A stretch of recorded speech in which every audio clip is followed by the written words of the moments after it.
Hello everyone, welcome back.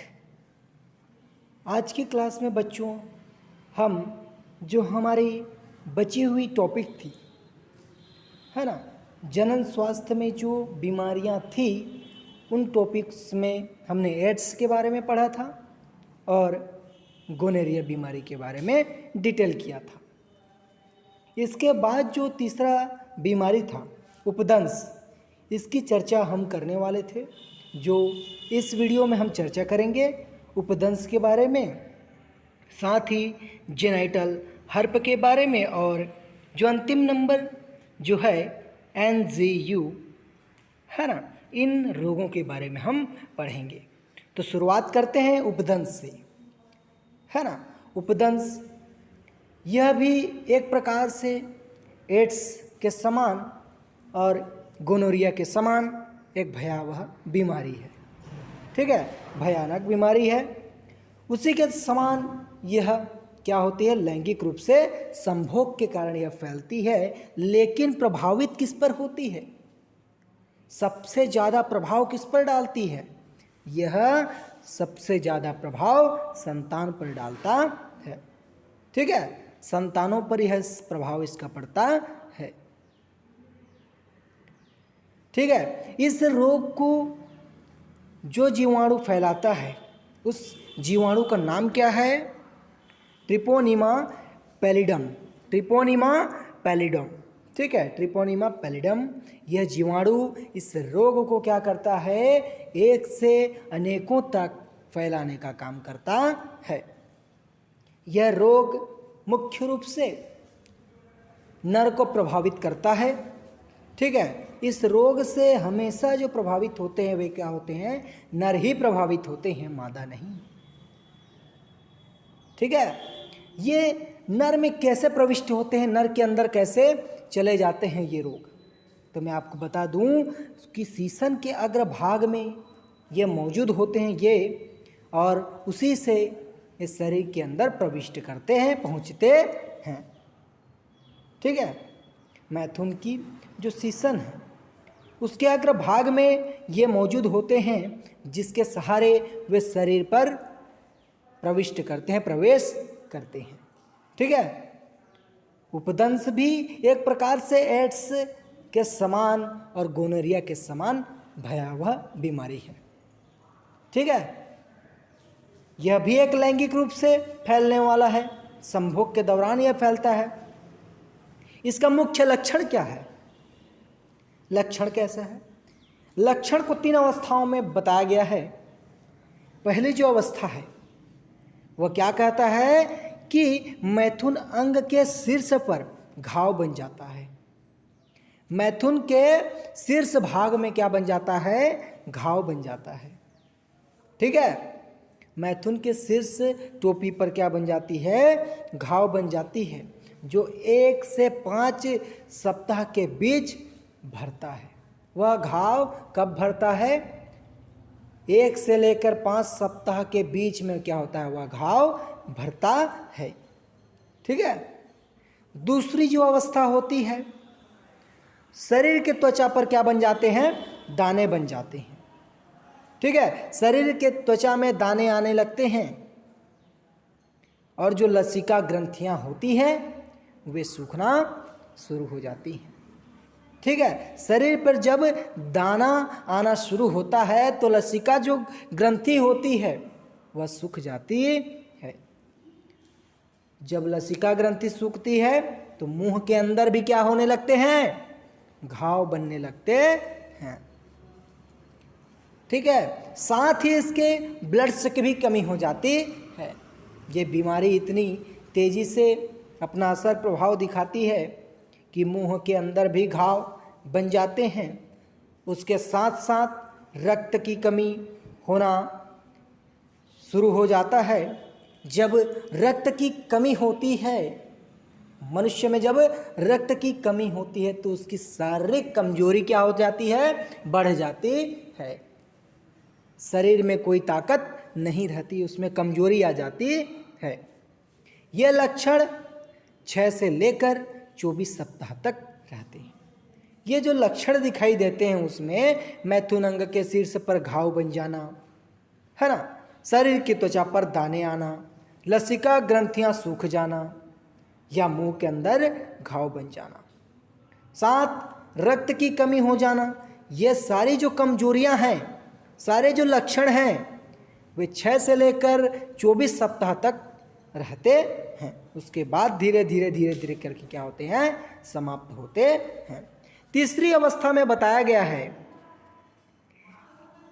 कि उपर्युक्त हमने जितनी भी लक्षण पढ़े, पहली प्रवस्था में पढ़ी या दूसरी अवस्था में हमने पढ़े, जितने भी लक्षण पढ़े वे तीसरी अवस्था में ये लक्षण क्या हो जाते हैं, समाप्त हो जाते हैं। लेकिन इसके जो जीवाणु होते हैं, समाप्त तो हो जाती है लक्षण, लेकिन जो जीवाणु होता है रुधिर में क्या होता है, मौजूद होता है। लक्षण समाप्त हो जाने पर भी जो जीवाणु होता है ब्लड में क्या होता है, तैरते रहता है, फैलते रहता है।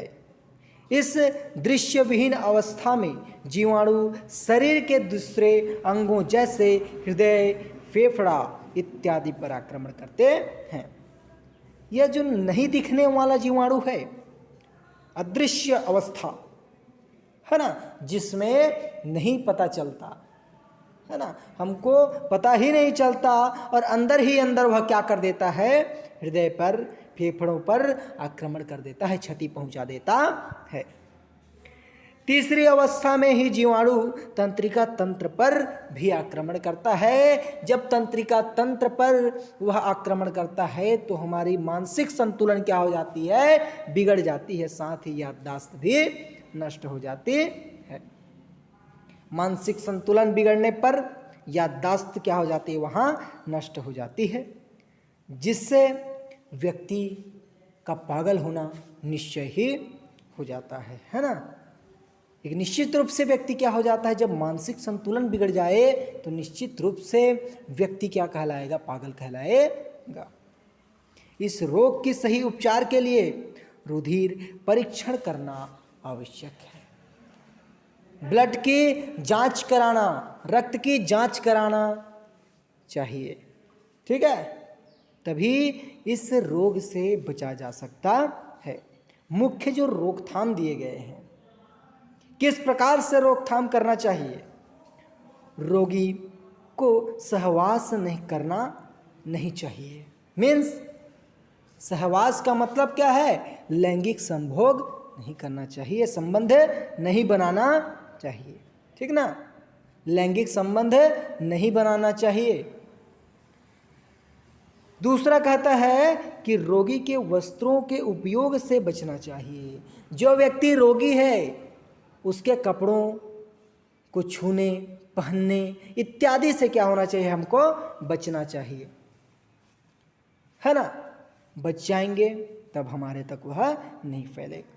अगला जो पॉइंट है, रोगी के जुड़े भोजन से भी बचना चाहिए। उसके अंतर्गत आने वाली जो जो भी चीज़ें हैं, चाहे वह कपड़ा या रोटी, है ना, जहाँ रहता है उस स्थान से संपर्कित नहीं होना चाहिए, तभी हम इन रोगों से बच सकते हैं। रोगों को प्राकृतिक चिकित्सा द्वारा पेट की सफाई अनिवार्य रूप से करानी चाहिए। जो रोगी है उसे अनिवार्य रूप से चिकित्सकीय इलाज करानी चाहिए और पेट की सफाई करानी चाहिए, ठीक है, ताकि उसकी जो बीमारी है वह खत्म हो सके। यौन रोग विशेषज्ञों से भी क्या कर लेनी चाहिए, सलाह ले लेनी चाहिए। जो संभोग बस लैंगिक संचरण से यह रोग फैल जाता है, तो लैंगिक संचरण से होने वाले रोग के जो रोग विशेषज्ञ हैं उनके बारे में जो जानते हैं उनसे हमें क्या लेना चाहिए, सलाह लेना चाहिए, ठीक है, तभी हम बच सकते हैं। इसका मुख्य उपचार किस प्रकार दिया गया है कि इस बीमारी के उपचार के लिए पेनिसिलिन का उपयोग किया जाता है।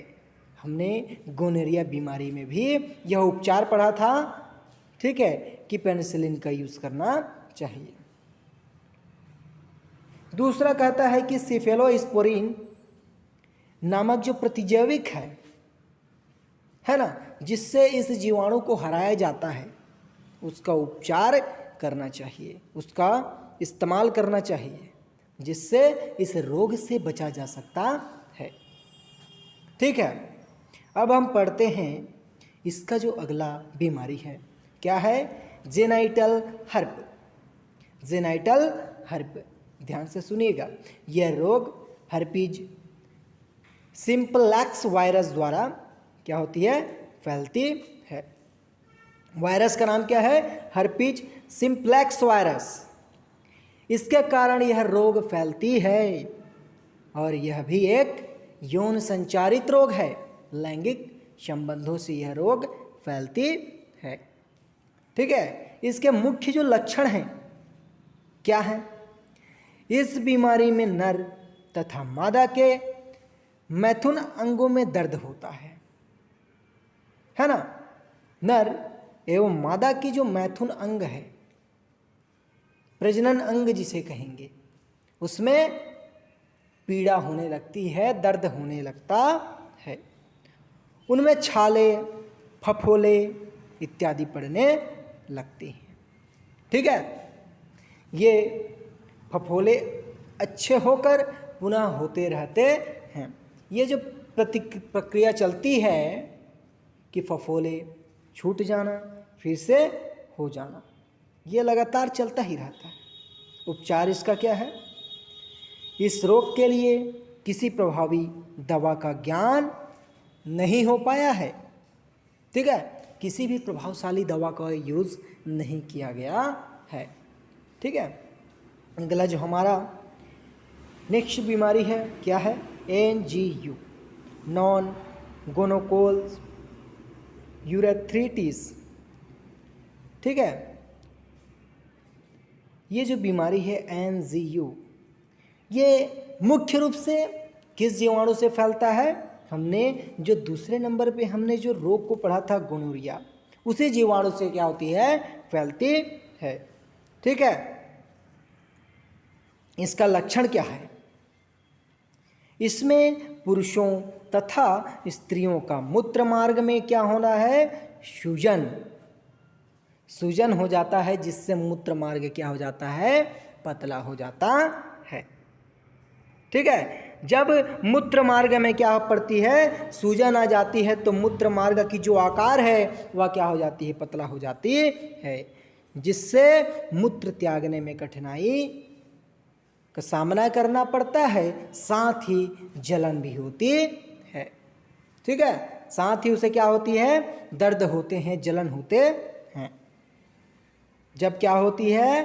पुरुषों और स्त्रियों की जो मूत्र मार्ग होती है ना, प्रजनन अंग जो होती है, मूत्र मार्ग जो होती है, उस पर सूजन आ जाते हैं, जिससे सूजन आने के कारण मूत्र मार्ग की जो नली होती है उसका साइज क्या हो जाता है? छोटा हो जाता है, पतला हो जाता है, जिससे मूत्र त्यागने में कठिनाई का सामना करना पड़ता है। रोग की भयंकरता में रोग मूत्र के साथ मवाद के समान द्रव निकलता है। इस रोग में मूत्र के साथ मवाद भी निकलता है। लगभग 40% NGU लैंगिक संपर्क के कारण होता है।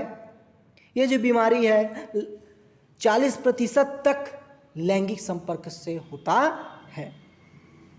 कुछ जो ये 60% है वह अन्य कारणों से भी हो सकते हैं। कुछ माँ से बच्चों में, कुछ दूसरे कारणों से भी ये क्या हो सकते हैं? संचरित हो सकते हैं, फैल सकते हैं। इसका उपचार इस प्रकार है। इस बीमारी का जो उपचार है टेट्रासाइक्लिन द्वारा इसका इलाज किया जाता है। टेट्रासाइक्लिन किसके द्वारा? टेट्रासाइक्लिन द्वारा। ठीक है,